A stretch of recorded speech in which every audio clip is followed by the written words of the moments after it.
নয়নের মাঝে তুমি নেই, হৃদয়ের মাঝে নিউজ এ ঠাই। অভিনেত্র কবির মিত্র উনি বাংলাদেশের চলচ্চিত্রে একটি উজ্জ্বল নক্ষত্র। নাটক সিনেমা হলো সমাজের দর্পণ। একটি নাটক বা সিনেমা দেখার মতো তার নিজের জীবন গঠন করবে এবং সেই আলোকে একটি সমাজে মানুষের সুন্দর সমাজ গড়ে উঠবে। কবির মিত্র ওনার ডায়লগ উনি অনেকবারই বলেছেন, প্রাণ স্বজনের ছবিতে উনি বলেছেন যে মানব সেবাই পরম ধর্ম।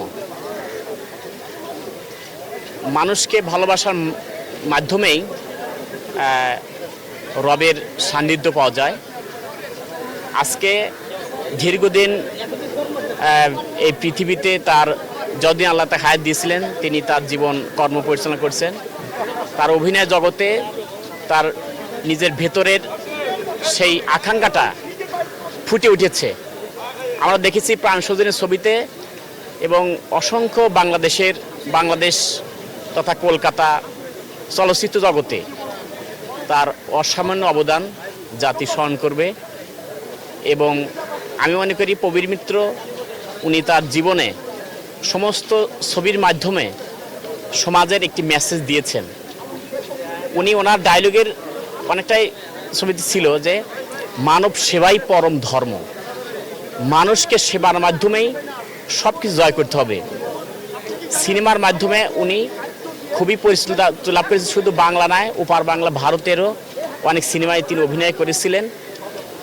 একটি মানুষ যখন মারা যায় তখন সমস্ত আমল বন্ধ হয়ে যায়। আল্লাহর কাছে জবাবদিহিতা করতে হবে। কবরে ইন্তেকাল হলো আরবি শব্দ, বাংলা অর্থ হলো ট্রান্সফার হওয়া, পরিবর্তন হয়, এক জায়গার থেকে অন্য জায়গায় চলে যাওয়া।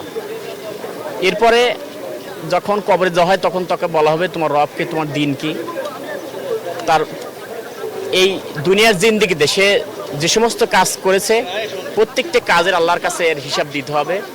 উনি যদি ভালো কাজ করে থাকেন অবশ্যই আল্লাহ তাকে জান্নাতবাসী করবেন এবং আমরা দোয়া করি তার যেন সমস্ত গুনাহ মাফ করে দেয় এবং আল্লাহ তাআলা তাকে জান্নাতবাসী করেন। আমিন।